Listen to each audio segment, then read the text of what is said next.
আসসালামু আলাইকুম, কিতা খবর ভাইসা বকল। আজকে আমি আল্লাহ রসুলের নাম লিয়ে উরুম দুরুম হরিয়া বাড়িয়ে গেলাম গিয়ে স্কুলে গিয়া দেখি আজকে স্কুল বন্ধ। আজকে হইল রবিবার, রবিবারও তো কোনো স্কুল খোলা থাকে না। আমি স্কুলের মধ্যে গেছি কি তার পাশাপাশি হইলাম তে সাইডে দিয়ে ঘোরাঘুরি করলাম। ঘোরাঘুরি করিয়া স্কুলের সাইনবোর্ডটা দেখলাম, স্কুলের নাম। স্কুলের সাইনবোর্ডটা দেখে আমার ভালো লাগলো। ইসলাম এইচএসের মার্কশিট আনাত।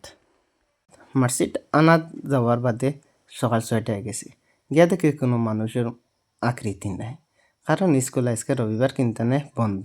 এর লাগে সকালে কইলা মার্কশিট আনা যেতাম, গিয়া কেউ কিচ্ছু নাই। বাদে কইলাম তার বাড়িয়া যাই কি স্কুল থাকি রুয়ানা দিলাইলাম। বারানির বাদে কইলাম হপাশে গিয়া একটা গাড়ির লিফট দি। এই পাশে সরকারি এই পাশে যাইবার আগে গাড়িটা আমার পাশ দিয়ে গেল, এমন কোনো জাত গাড়ি নাই। কত বিল দম লইতে কোনো গাড়ি আইলো না।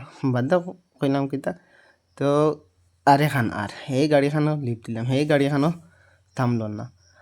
কত বিল দমলোর বাদে আই গেলাম গাড়িতে উঠিয়া। আইয়া দেখি নদীর মধ্যে জল বাড়ি গেছে। বন্ধু হল জীবনে যাই করেন না, নমাজ বাদ দিয়ে না, তুই নাই যাইতে আখের সুন্দর। ভালো থাকো, সুস্থ থাকো, আল্লাহ হাফিজ।